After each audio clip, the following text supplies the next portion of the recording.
For those of you who aren't sure why you're here, I'm going to be doing a paper presentation about Mormons and horror. First of all, for those of you who do know me and who have seen some of my panels, you might want to leave because this ain't that. I'm wearing a tie and a suit coat because I'm being academic. So I have a paper and I'm reading it. And hopefully the paper is entertaining to some extent, but it's an informative piece. I was asked by the Association for Mormon Letters to give this presentation. And the reason why I'm giving it is obviously I'm a Mormon horror writer. And for reasons that will be gone into in the paper, and for reasons that are self-evident, a lot of people don't understand. But I didn't want people, anybody who's expecting the usual Michaelbrent Collings acts like an idiot show, you can leave and I won't be upset because this, he's like, man! I want to hear you! Read a paper and fall asleep. Yeah, seriously, I'm totally cool with that. What's your name? I'm going to murder you. Yeah. Tell him Larry Korea. But if I can get through the whole thing and still have time, I'll take Q&A. But I don't know if I will, because contrary to the way I present myself, I went to a really good school, and I graduated law school with honors and a law review and all that good stuff. So, like, you put words together good, occasionally. Okay, Mormons and horror. Oh, see how smart I am? I'm going to open my drink first.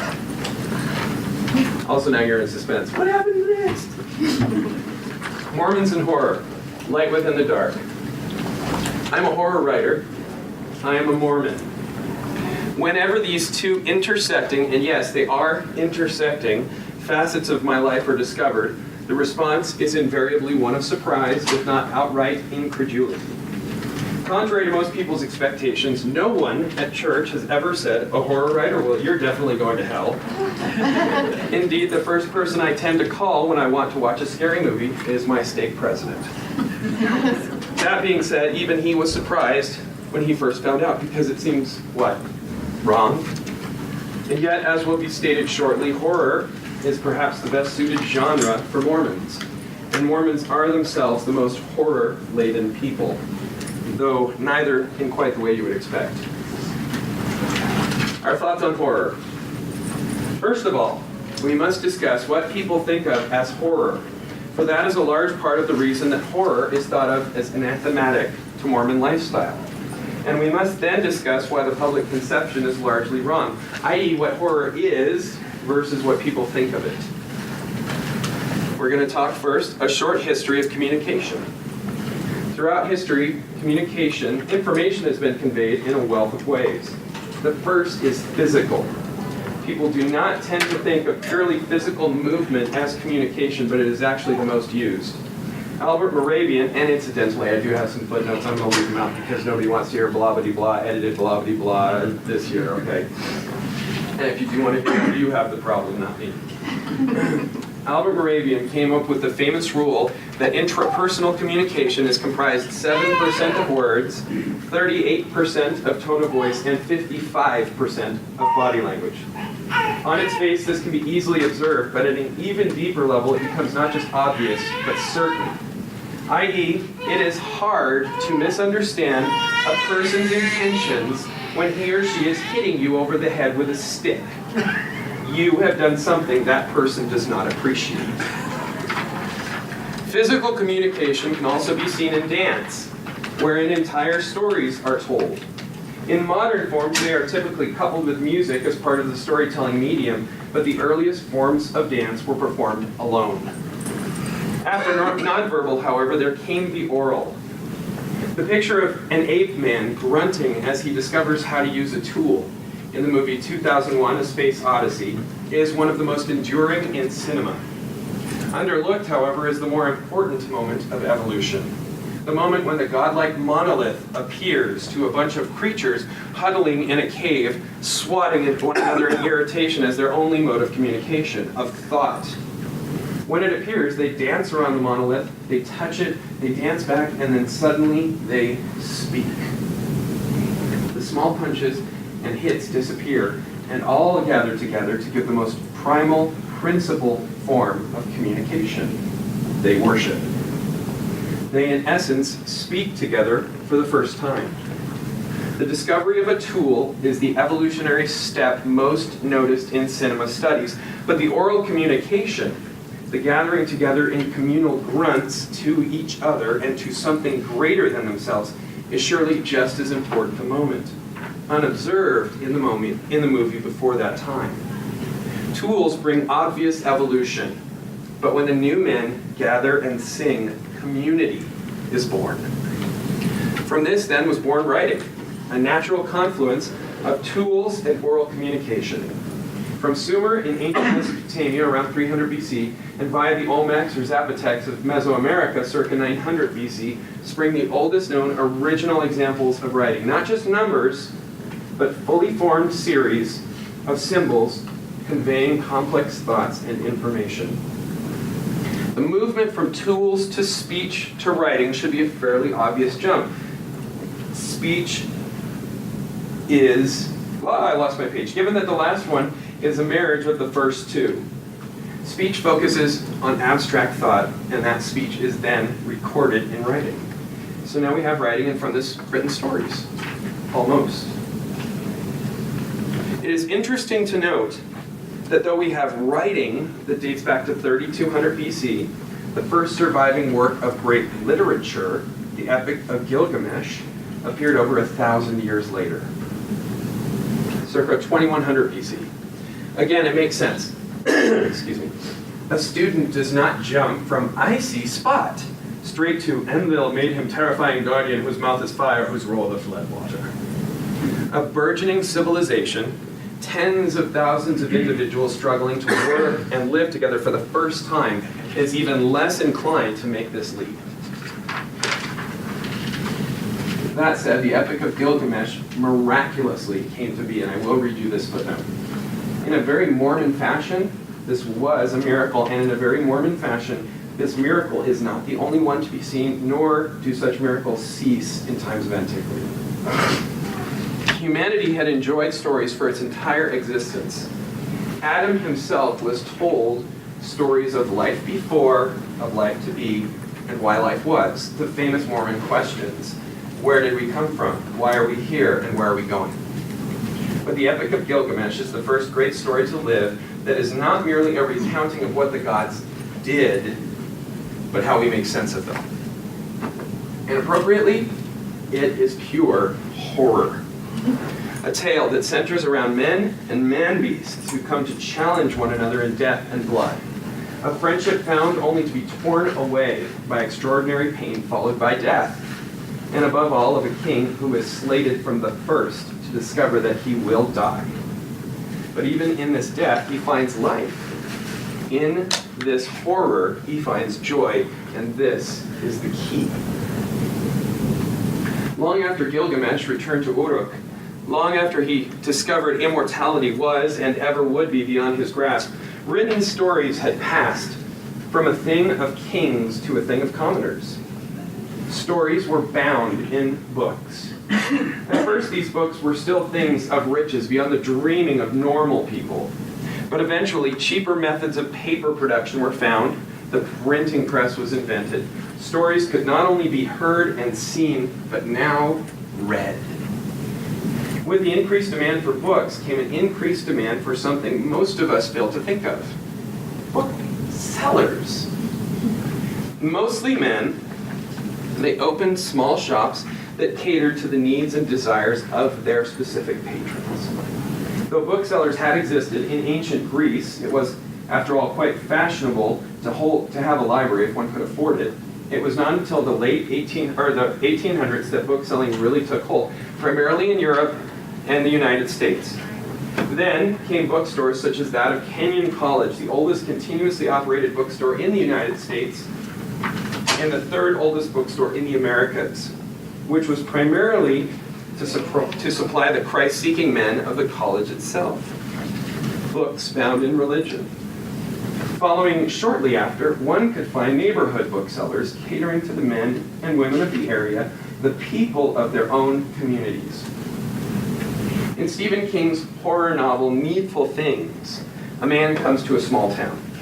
He operates the eponymous shop, a place of curios and antiques.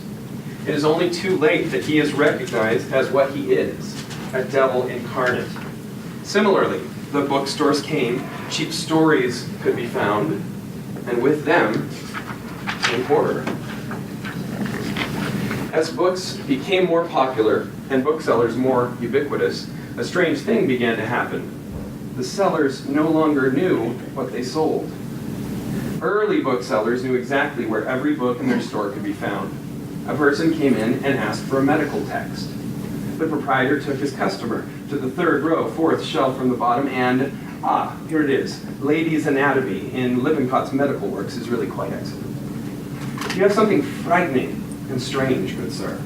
Yes, there in the back is a new arrival, a book called Frankenstein, the Modern Prometheus. Thanks are given, along with pence, and new book owners depart. The pence do not. The booksellers take them, invest them, and small bookstores are gradually supplanted by larger and larger ones, even chains. The booksellers cannot work alone. They must hire assistants. And as is usually the case with assistants, they know less than the owners about the books. Excuse me, where may I find a book on the history of wars? Sir, this man wants a history of wars? And the bookseller, eventually tired of having to answer every single patron's questions, why did he even hire an assistant, now says, I put up a sign on the fifth row. It says war. Our friend will no doubt find something there. What? A book by Jane Austen? Try below the sign. It says romance. Oh, you want a ghost story? Perhaps something by Poe? Try horror. Genre was born. And with it, that particular thing we call horror. But horror, and it's in quotes, and I hate air quoting, but it's important. Horror, in the fashion that so many of us think, is not a particular thing. It is nothing at all. It is a shelf. It is wherever Barnes and Noble have placed a particular book for purposes of finding it easily. It is whatever website label Amazon has given a book for purposes of selling it faster. Genre is just a bastardized spelling of sales. Many will no doubt point out that when they think of horror, they do not think of a bookshelf, they think of a story. A story with pain, violence, bloodshed. To which I, the bookseller, respond, so, Saving Private Ryan? No, it's got insanity, men with knives, hatchets. You mean Helter Skelter. No, there need to be nude young people and illicit sex. Lady Chatterley's Lover is in the romance section, or perhaps erotica. Forgive my memory, there are just so many bookshelves, genres now, that it's hard to keep up with them. This is an imagined exchange, but it highlights a very real set of facts. Namely, 1, genre is a forced fabrication. 2, what most people think of as a genre is in fact a list of story elements. That is all. 3, the story elements most people think of as horror are found in other, mostly more acceptable genres. It is this last which is most interesting, because horror was not always unseemly. There is no doubt that Shelley's Frankenstein features almost every element of horror. So why do people think of it as literature? Not because it is so old. By today's standards, at least.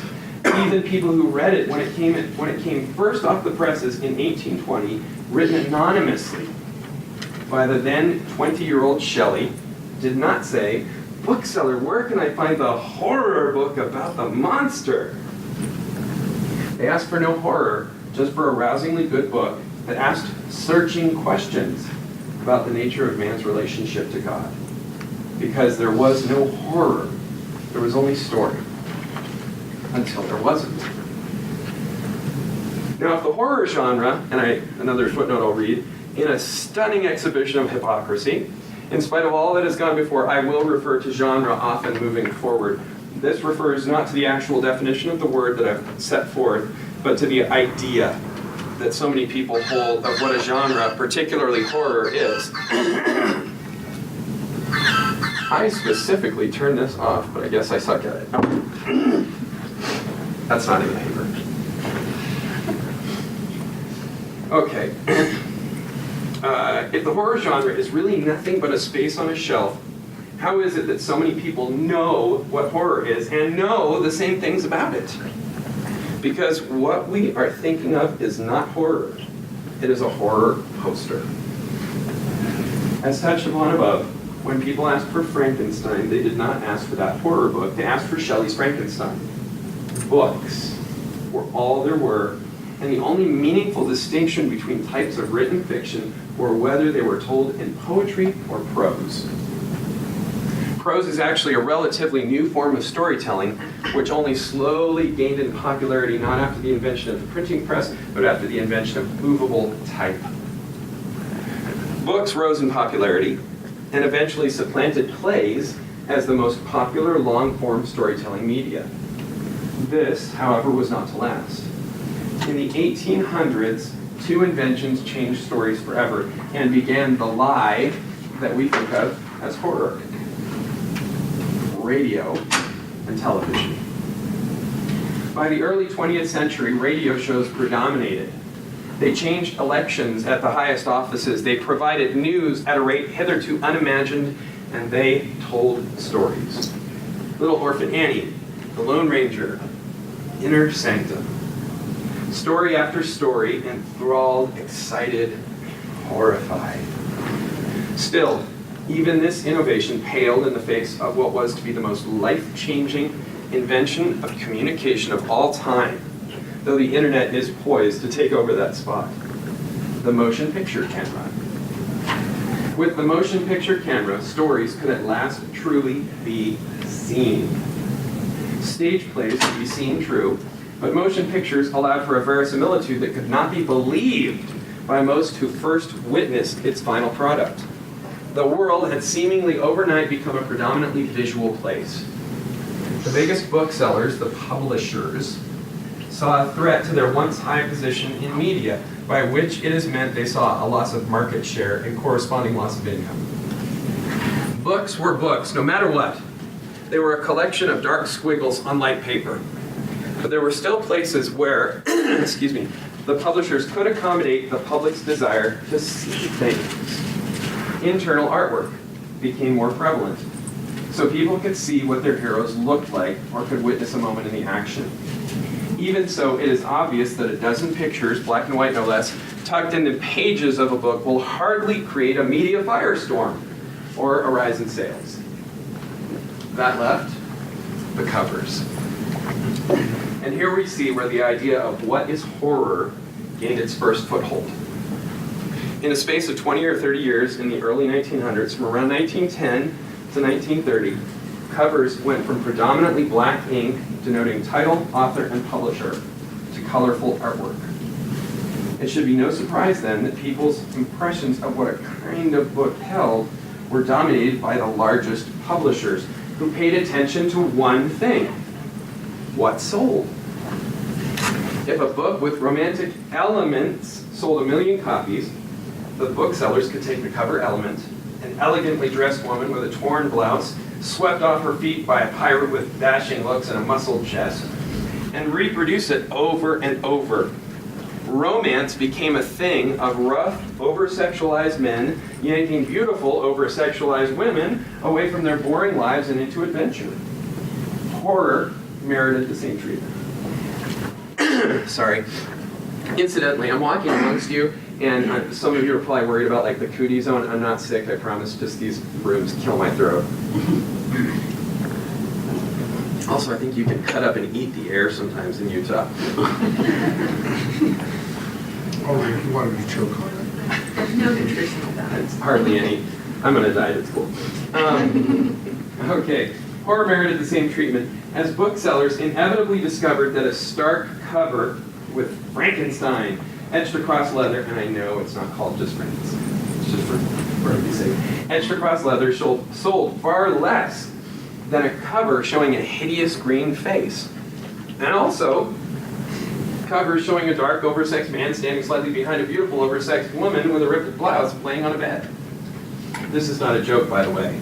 You can look, if you want to look it up, look at the Lyons Publishing 1957 edition of Dracula. Fantastic. Still, even these methods would not gain every reader possible. Capitalism demands that money be made, and once the low-hanging fruit is taken, i.e. people attracted to over-sexualized men and women, diversification must occur. Booksellers knew there were more people out there waiting to be swayed and to part with their money. So what about showing the monster? Would that not gain readers attracted to that particular element, that desire of humans everywhere to be frightened? Or would that be going too far? What about a melding of the two? Now readers could find books that featured dark monsters framed in the light of an open door, hunched over and creeping toward women asleep on their beds. Suddenly, scary books had sex as a main element, regardless of whether the text actually delivered on the promise of the cover. And movies, as they always do, made everything worse. By the 1950s, the covers of scary books featured sex and monsters galore. However, they were still tame by today's standards. Blood was hinted at, but rarely shown. Bosoms were evident, but shielded under carefully placed swaths of fabric. And the monsters were, as often as not, shown by shadowed outline rather than by detailed rendering. In the 1960s, two events in movies made everything change. First of all, the Motion Picture Production Code, the MPPC, was abandoned. This was the code through which Hollywood had self-censored for 3 decades. Before that, violence and sexual situations had been present, but the mores of the time still kept most films subtle as far as graphic violence or sexuality. But there are notable exceptions with things like full frontal nudity and graphic violence in very early silent films.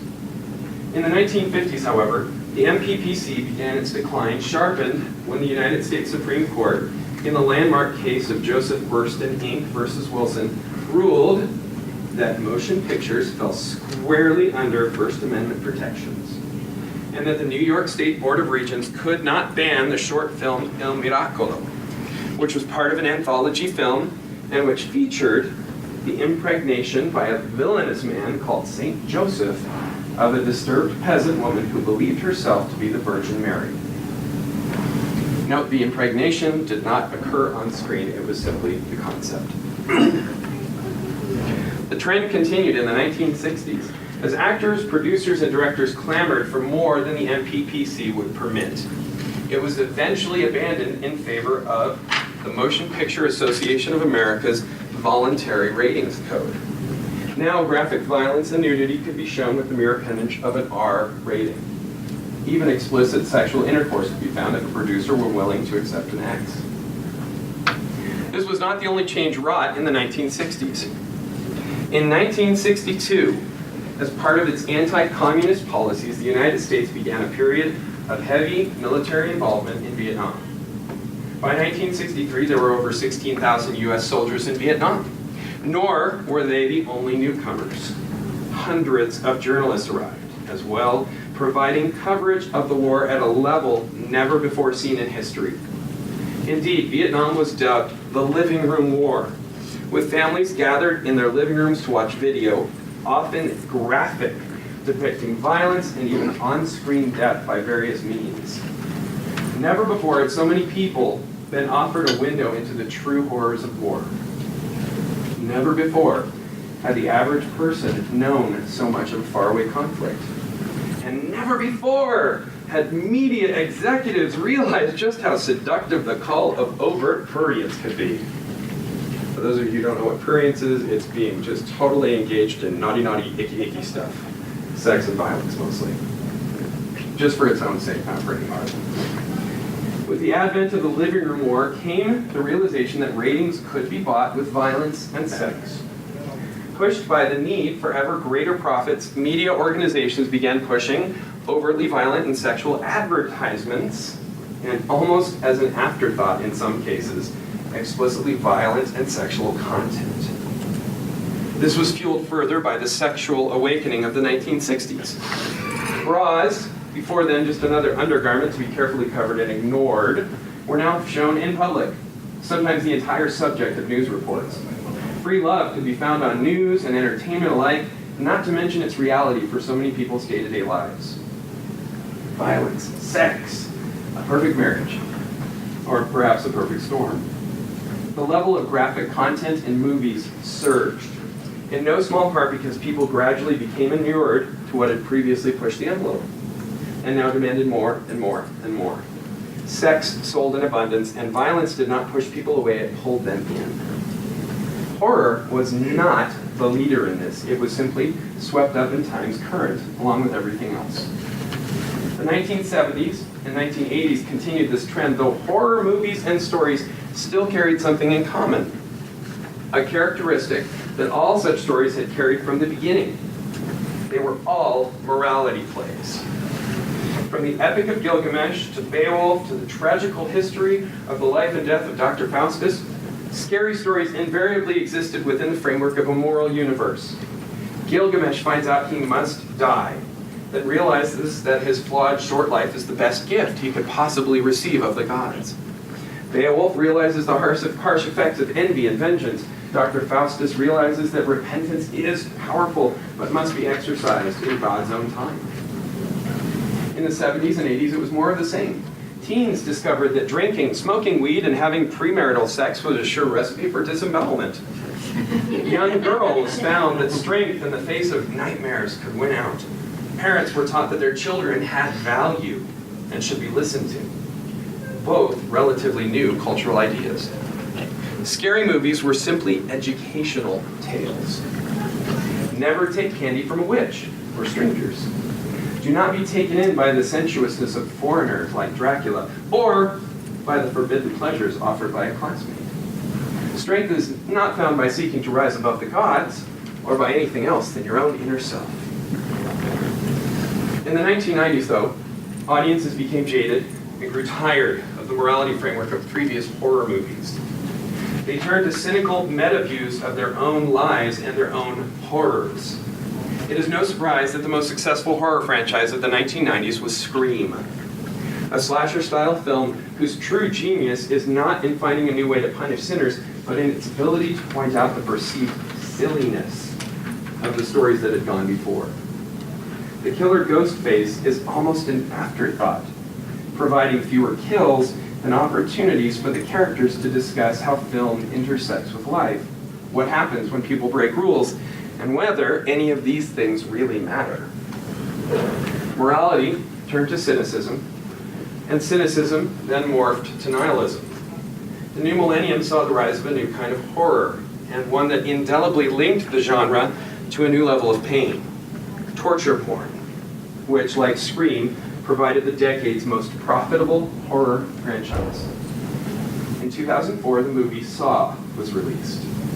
At its heart, it was actually a throwback to an older style of horror and was highly redemptive. Its antagonist, Jigsaw, kidnaps a number of men and women and offers them various chances to escape death traps. The outcome will be either death or a new appreciation for the life they have, shades of that first story, Epic of Gilgamesh. However, the story received far less notice than the methods it employed to tell the story. The tortures devised were complex and ingenious. They were also bloody to the point of near obscenity. And this is obscenity in a legal sense. Obscenity as a general impression is an extremely plastic thing, but as a legal category, there are specific steps taken to determine it. This is important since, as opposed to pornography, obscenity has no First Amendment protections. Among others, Jigsaw employed a trap that would rip the victim's jaw completely apart. And a man was given a choice to either kidnap a woman and her young child or die of a slow-acting poison. No one knew, noticed, or cared that much, or no one knew, noticed, or cared that much of the gritty, dark, bloody look of the story was more about budget limitations than intent.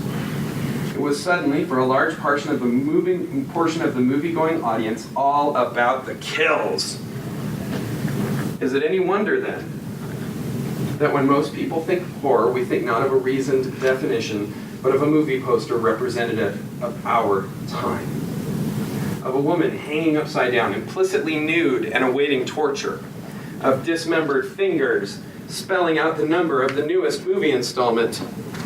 Of pain-ridden women whose tortured bodies form the figure of a skull. This, for most people, is horror. And this, for all people, is what horror is not. But what is it?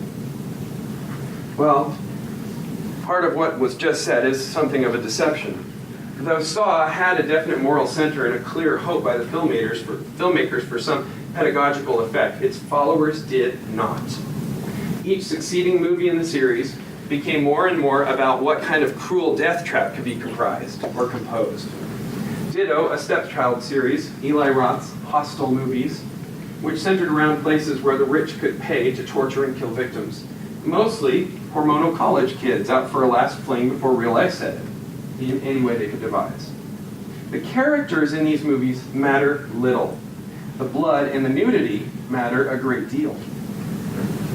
The very reality of these movies proves there are indeed horror stories which fit fully and exactly with most people's conceptions of the genre, but they are not all there is. They're not even the most important. And that, finally, is where Mormons and their relationship with horror makes its entrance. There are two kinds of horror. The first are those that, like the progeny of Saw, exist to shock and dismay their audiences. Essentially, these movies and books and stories exist to kick their audiences into a psychic sewer. They do not merely describe the awful that passes below our notice every day of our lives. They take their audiences into the sewers themselves, kick them until they have no choice but to fall in, and then leave them there. For most Mormons, and a large percentage of the general populace, these movies serve no good purpose and are best ignored. But what of the second kind? This is the type of horror that not only attracts some Mormons, but actually represents the most important aspects of the religion. I was once asked an important question while walking between meetings at church. The man who asked was not being spiteful or making fun. He honestly wanted to know, how can you write those things? Why do you want to cut people's hearts out like you do? I knew that this brother member had never read any of my books or stories or seen any of the films I had written. He was asking not about what I wrote, but how I could write a story like Saw, or Hostel, or The Human Centipede, all of which feature, by the way, grotesque ad images. My response was simple and true. I don't cut out people's hearts. That's not my goal. What I want to do is rip their hearts out, take everything away, then throw the heart into the darkest crevasse I can find. The brother was agog. Why would you do that? He finally stammered. Because it's only when you take everything away from someone and throw their heart, their essence, their soul into the deepest dark that you can show them what happens next. Only in the lowest places can we see that we are enough to climb out. That we don't need a fancy car or a beautiful girlfriend or anything else to climb into the light. We just need the one thing given to us without interruption or caveat, our spirits. And if the dark is too thick, the pit too deep for us to climb out of, then so much the better. Because that is the moment when we receive grace. The darkness falls away and the hand of God reaches down to pluck us up from the place where we were lost. The first kind of horror pushes us into the dark for the dark's sake. The second kind pushes us into the dark so that we may see the light. And far from being anathema to Latter-day Saint beliefs, this is a core LDS truth. For it needs must be that there is an opposition in all things. If not so, my firstborn in the wilderness, righteousness could not be brought to pass. And if there be no righteousness, there be no happiness. And if there be no righteousness nor happiness, there be no punishment nor misery. And if these things are not, there is no God. As a basic matter, LDS beliefs demand that good be paired with evil. Without evil, good cannot be seen, or at least cannot be seen for what it is and appreciated. Without the dark, light cannot exist. Without horror, there can be no redemption. More than this, though, Mormons positively revel in horror. Not in going to the movies to see what new trap Jigsaw devised, not in watching nude teens bounce until they are inevitably massacred in buckets of gore, not in any of the first kind of horror, but our entire faith is built upon Christ. And the chief cornerstone is steeped in horror. In the darkest hours, followed by the light, in the second kind of horror. To return to the brother who questioned how I could write such tawdry things, He asked about the blood, the sex. I reminded him of Zarahemna, who was not only scalped, but actually saw his scalp affixed to a sword and waved around in the air, an image comparable to anything in the Saw series. I talked about the story in Judges. And her Lord rose up in the morning and opened the doors of the house and went to go his way. And behold, the woman his concubine was fallen down at the floor at the door of the house, and her hands were upon the threshold. And he said unto her, Up, and let us be going. But none answered. Then the man took her up upon the ass, and the man rose up and gat him unto his place. And when he was come unto his house, he took a knife and laid hold on his concubine and divided her, together with her bones, into 12 pieces, and sent her into all the coasts of Israel. Yes, he cut his lover into 12 pieces and mailed them all over the country. What about sex? Asked the brother. I will not go into detail here, but suffice to say the scriptures are replete with sex. Some of the tamest of which involves King David looking upon a nude woman as she bathes and eventually having her husband killed so he can sleep with her. Like horror, however, the best of Christianity is not defined by sex or violence. Like the best of horror, the best of Christianity is defined by light, followed by darkness, and darkness followed by light. For the first shall be last, and the last shall be first. At the end of our conversation, I leaned in close to this good brother and whispered, You know what the darkest horror story I've ever heard of is? He looked interested, so I continued. It's awful. Right? It's truly horrific. A man does nothing but good, and instead of being treated well, he's betrayed by a friend, has the skin literally torn in chunks off his back by a whip designed to do just that purpose, has 3-inch horns plunged into his head, and then is nailed to a cross while people watch him suffer for hours. My friend blinked at this point. A small smile curved his mouth, and he said, I get it. Now let us talk of Mormon horror and Satan's horror. Horror is like anything else. It is a thing that can be used for good or for ill. Sex can be perverted to pornography. Service to a quest for power over others. Horror can be used to show the evil that looms everywhere, including within us, or it can be used to show that redemption is possible, even inevitable.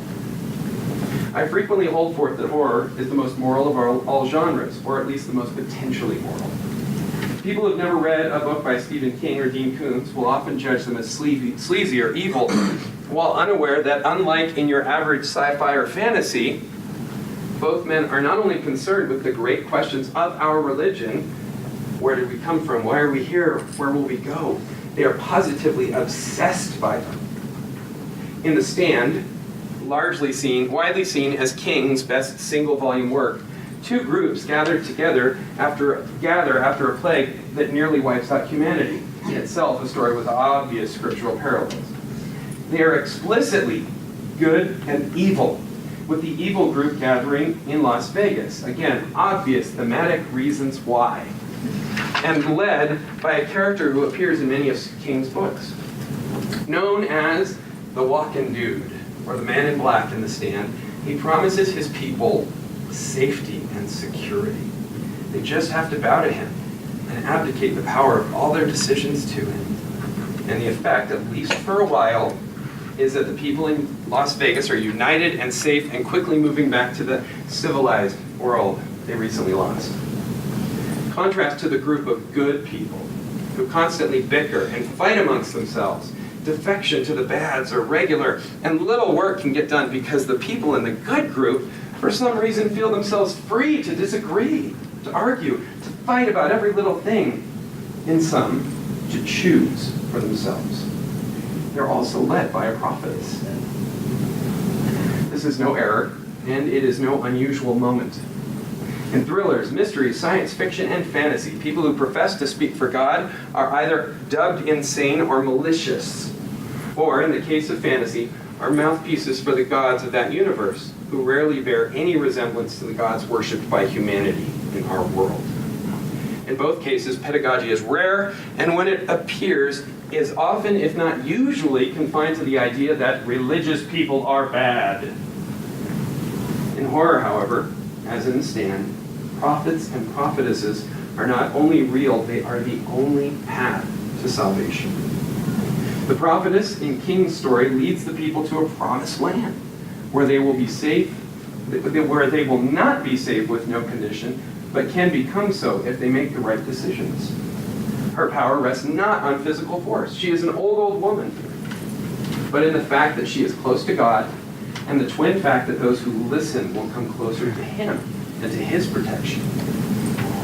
In the end of the stand, King goes a step further as he all but testifies that God does live and does watch out for us.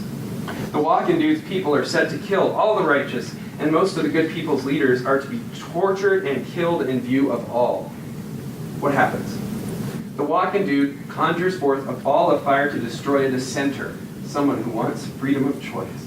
And in that moment, the hand of God, literally, that is what it is called in the text, takes the evil leader's magic and turns it against him, setting off a nuclear warhead and destroying the wicked en masse. The hand of God. The good people have done their best, but it is not enough. Only intervention, saving grace can save them. In the words of a Book of Mormon prophet, King's protagonists are saved after all they can do. Again, this is a uniquely Mormon concept, unseen in most religions, that is, but prominent in works of horror. In a similar vein, Dean Koontz's novel, The Taking, features a second flood set to destroy the earth. Only the righteous are saved, and these by the intervention of creatures that are explicitly shown to be angels.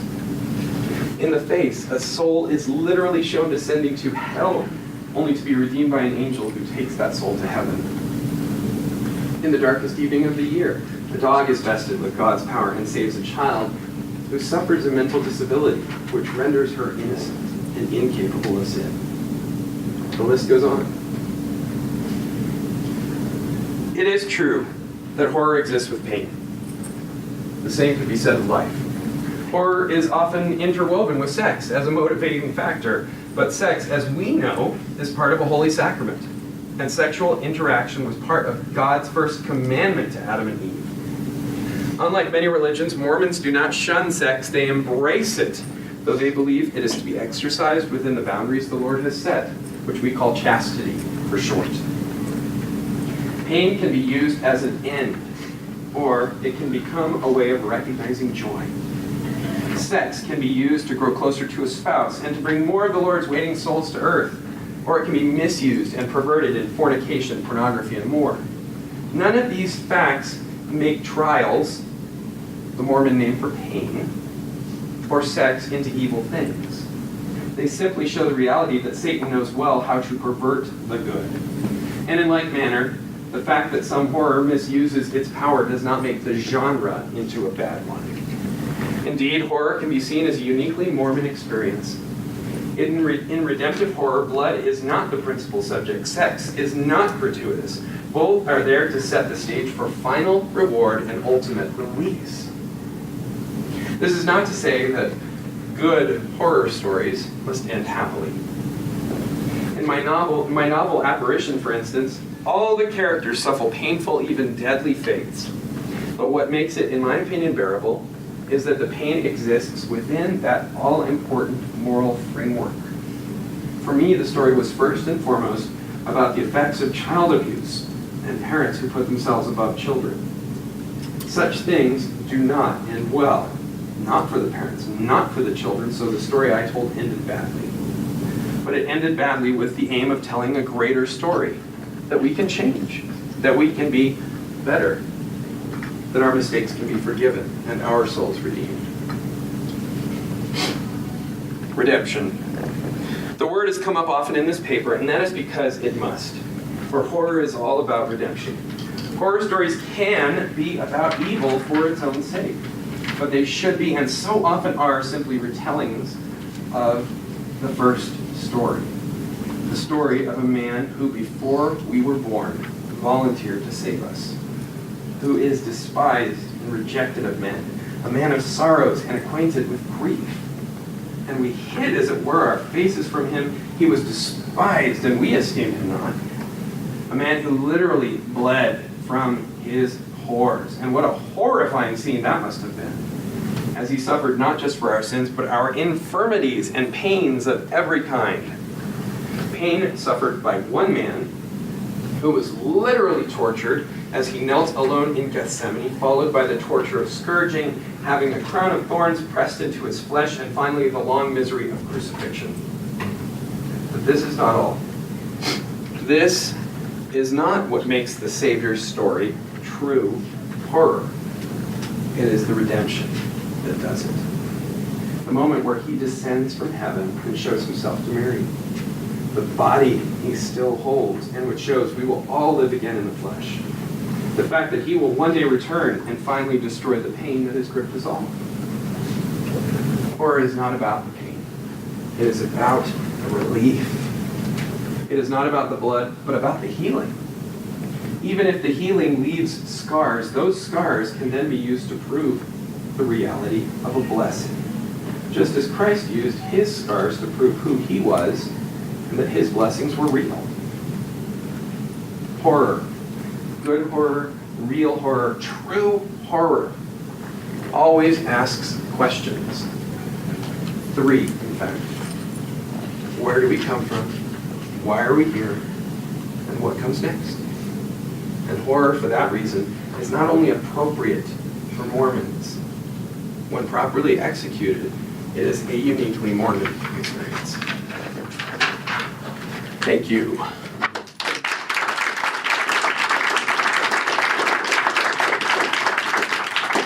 I have like 2 minutes if anybody has any questions. If you don't, that's fine. Oh, you do? Okay. Is this online anywhere that we can read? It is not, but I will do my best to put it on my website, which is michaelbrentcollings.com. Yes? You talked a lot about the 2 different kinds of horror, but I'm kind of new to the horror genre as a whole. Do you have any recommendations for books I could read that won't be full of gratuitous sex and violence? But Yes. still... But here's the thing that you have to understand, and part of the difficulty is everybody's lines are different. So I have to tell my kids, don't say crap in the Wheeler's house. It's a bad word there. In my house, it's not a great word, but you're not going to get smacked for saying it. Okay, so everybody's lines are different, and when you say gratuitous sex and violence, that's different from my line. So the first big thing is, if it's upsetting you or you feel the spirit depart, stop. I, believe it or not, don't watch R-rated movies. I will watch them on TV when they're all cut up and like the boobies and blood are cut out to a great extent, but I don't watch them in the theater. Okay, then would PG-13 maybe narrow it down a bit? But some PG-13 I walk out of too. The thing is, I avoid R not because every R-rated movie is evil, I don't know that, but because overall the effort I would have to put into it isn't worth the cost to my brain for most of them. Okay, so I will recommend to you, as a good starter point, The Face. There's no sex. The Face by Dean Koontz. I would also recommend by him the novel Lightning, which has some sex, but it's handled appropriately. It's like, you know, she invited him to his bed, he went. Who's the author? Both of those, Dean Koontz. Koontz. He's a marvelous human being, by the way. He is so rich, it's ridiculous, because he sold like 400 million copies of his books. And I know him through a connection. I've called him a number of times, and the dude works like crazy. And every time I've called, he just drops what he's doing and talks to me, which he doesn't have to do because I ain't there, you know. And I like to recommend good people. He's a good guy, in spite of his tremendous success. He's just wonderful. Well, a lot of people lose it when they get there. So those are some good books to start with. And then the other thing is, people often ask, this is a good kind of segue, people will say, well, you don't watch R-rated movies, but you can read all these books that do have sex and violence. And I would point out that if that's your choice if you don't want to, and there is a line in books too for me where I put things down for sure, but there is a radically different effect on your mind when you are watching something versus when you are reading it. If my son has never seen sexual intercourse and turns on a show with sexual intercourse, he now understands it visually, whether he is prepared for it mentally or emotionally or not. If he reads a book with sexual intercourse in it, he literally does not have the visual information bank to understand what is happening on most visual levels. pornography is a very visual experience. Even books that are pornographic, most people who read them have very visual imaginations. I don't. I could probably read 50 Shades of Grey all day long and just be rattled about the prose more than anything. Because I see no pictures when I read it. I see nothing. So I am more bothered by the F word because that has an ugly sound and an ugly look. So that's part of why everybody's lines are different. But if somebody says, you don't watch this, so you can't watch this, first of all, it's not between them and you, it's between you and the Lord. And second of all, they are different. And the Book of Mormon has lots of icky things. And that's not to, you don't have to. Bible too. Even more so, like we skipped the Songs of Solomon in seminary for a reason, right? I read, I'm like, professor is a wild, what? And that's okay, because the point isn't to convert anybody to your viewpoint, and the point certainly isn't to say experiment, because that's not necessarily a good idea either. But experimenting with guides that you trust is a good idea. And something I do say to people is, again, like my state president goes and watches these movies with me, and he loves it. And I gave him one of my horror books when I first moved into the area, and his wife calls and is like, ah, crap, I'm going to get the first time ever from a Mormon, I'm going to get the You're So Evil talk. Because she was pissed. And it turned out she was just mad because he was like terrified, he had bad dreams all the time. And I've been at a bishopric, I've been a high priest, quorum, I forget what group, president, yeah, that thing. It's such a ridiculously long thing. I've been in literally every leadership position that the church has below stake presidency. And I've been in every teaching position possible. And the bishop walked in the other day as I was teaching and said, best teacher in the state, and maybe that I've ever seen. And he wouldn't say that just because like I have a nice, I'm like, so Satan is awesome, but I deliver it well. I'm teaching LDS tenets, and I'm teaching them faithfully because I believe in them. I have a transgender friend who used to go to church and doesn't anymore, and I like her, and I love her. And so I like hanging out with her, but I also want the gospel still in her life, and that's part of why too. And one of her friends said, what are you doing? And she told the guy, I'm meeting up with my old Sunday school teacher. And he went, ugh, because he's obviously not in that. And she said, no, he's pretty cool. And she showed him my website. And he went, what? So he's a Jack Mormon. And she said, no, he's like super faithful.